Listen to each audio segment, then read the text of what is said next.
ಮುಡಾ ಪ್ರಕರಣ, ಲೋಕಾಯುಕ್ತ ಪೊಲೀಸರ ಬಿ ವರದಿ ಅಪೂರ್ಣ, ಹೈಕೋರ್ಟ್ಗೆ ಸ್ನೇಹಮಯಿ ಕೃಷ್ಣ ವಾದ. ಕರ್ನಾಟಕ ಹೈಕೋರ್ಟ್ನಲ್ಲಿ ನಡೆದ ವಿಚಾರಣೆಯಲ್ಲಿ ಸಾಮಾಜಿಕ ಕಾರ್ಯಕರ್ತ ಸ್ನೇಹಮಯಿ ಕೃಷ್ಣ ಅವರು ಮುಡಾ ಪ್ರಕರಣದಲ್ಲಿ ಲೋಕಾಯುಕ್ತ ಪೊಲೀಸರು ಸಲ್ಲಿಸಿರುವ ಬಿ ವರದಿ ಕ್ಲೋಷರ್ ರಿಪೋರ್ಟ್ ಅಪೂರ್ಣ ಮತ್ತು ನಿರ್ಣಾಯಕವಾಗಿಲ್ಲ ಎಂದು ವಾದ ಮಂಡಿಸಿದರು. ಪ್ರಕರಣದ ಹಿನ್ನೆಲೆ: ಲೋಕಾಯುಕ್ತ ಪೊಲೀಸರು ಮುಡಾ ಪ್ರಕರಣದಲ್ಲಿ ತನಿಖೆ ನಡೆಸಿ ಬಿ ವರದಿ ಕ್ಲೋಸರ್ ರಿಪೋರ್ಟ್ ಸಲ್ಲಿಸಿದ್ದರು. ವಿಶೇಷ ನ್ಯಾಯಾಲಯ ಈ ವರದಿಯನ್ನು ಸ್ವೀಕರಿಸಿತ್ತು.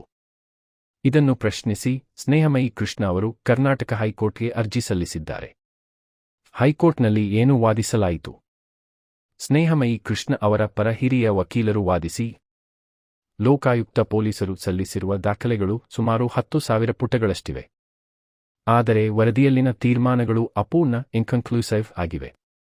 ವಿಶೇಷ ನ್ಯಾಯಾಲಯವು ಈ ಹಂತದಲ್ಲೇ ಸಾಕ್ಷ್ಯಗಳ ಬಗ್ಗೆ ಮಿನಿ ಟ್ರಯಲ್ ನಡೆಸಿದಂತಾಗಿದೆ ಎಂದು ವಾದಿಸಿದರು. ಇಂತಹ ಪರಿಸ್ಥಿತಿಯಲ್ಲಿ ಬಿ ವರದಿಯನ್ನು ಅಂಗೀಕರಿಸಬಾರಿತ್ತು ಎಂದು ನ್ಯಾಯಾಲಯದ ಗಮನ ಸೆಳೆದರು. ಹೈಕೋರ್ಟ್ನ ಕ್ರಮ: ಬೃಹತ್ ಪ್ರಮಾಣದ ದಾಖಲೆಗಳನ್ನು ಪೆನ್ಡ್ರೈವ್ ಸೇರಿದಂತೆ ಎಲೆಕ್ಟ್ರಾನಿಕ್ ರೂಪದಲ್ಲಿ ಸಲ್ಲಿಸಲು ಹೈಕೋರ್ಟ್ ಅನುಮತಿ ನೀಡಿದೆ. ವಿಚಾರಣೆಗೆ ಅಗತ್ಯ ದಾಖಲೆಗಳನ್ನು ಸಂಬಂಧಿಸಿದ ನ್ಯಾಯಾಲಯದಿಂದ ತರಿಸಿಕೊಳ್ಳುವಂತೆ ರಿಜಿಸ್ಟ್ರಿಗೆ ಸೂಚಿಸಿದೆ. ಪ್ರತಿವಾದಿಗಳಿಗೆ ಆಕ್ಷೇಪಣೆ ಸಲ್ಲಿಸಲು ಅವಕಾಶ ನೀಡಿ ಮುಂದಿನ ವಿಚಾರಣೆಗೆ ಪ್ರಕರಣವನ್ನು ಮುಂದೂಡಿದೆ. ಬಿ ವರದಿ ಎಂದರೇನು? ಬಿ ವರದಿ ಕ್ಲೋಷರ್ ರಿಪೋರ್ಟ್ ಎಂದರೆ ತನಿಖೆ ನಡೆಸಿದ ಬಳಿಕ ಆರೋಪ ಸಾಬೀತಾಗಲು ಸಾಕಷ್ಟು ಸಾಕ್ಷ್ಯಾಧಾರಗಳಿಲ್ಲ ಎಂದು ತನಿಖಾ ಸಂಸ್ಥೆ ನ್ಯಾಯಾಲಯಕ್ಕೆ ಸಲ್ಲಿಸುವ ಅಂತಿಮ ವರದಿ. ಆದರೆ ನ್ಯಾಯಾಲಯ ಅದನ್ನು ಸ್ವೀಕರಿಸಬಹುದು, ತಿರಸ್ಕರಿಸಬಹುದು ಅಥವಾ ಹೆಚ್ಚಿನ ತನಿಖೆಗೆ ಆದೇಶಿಸಬಹುದು. ಅಂತಿಮ ನಿರ್ಧಾರ ನ್ಯಾಯಾಲಯದ ವಿವೇಚನೆಗೆ ಒಳಪಟ್ಟಿರುತ್ತದೆ.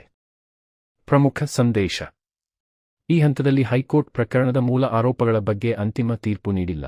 ಪ್ರಸ್ತುತ ವಿಚಾರಣೆ ಲೋಕಾಯುಕ್ತ ಪೊಲೀಸರ ಬಿ ವರದಿಯನ್ನು ವಿಶೇಷ ನ್ಯಾಯಾಲಯ ಸ್ವೀಕರಿಸಿದ ಕ್ರಮ ಕಾನೂನುಬದ್ಧವೇ ಅಥವಾ ಇಲ್ಲವೇ ಎಂಬ ಪ್ರಶ್ನೆಯ ಕುರಿತಾಗಿದೆ.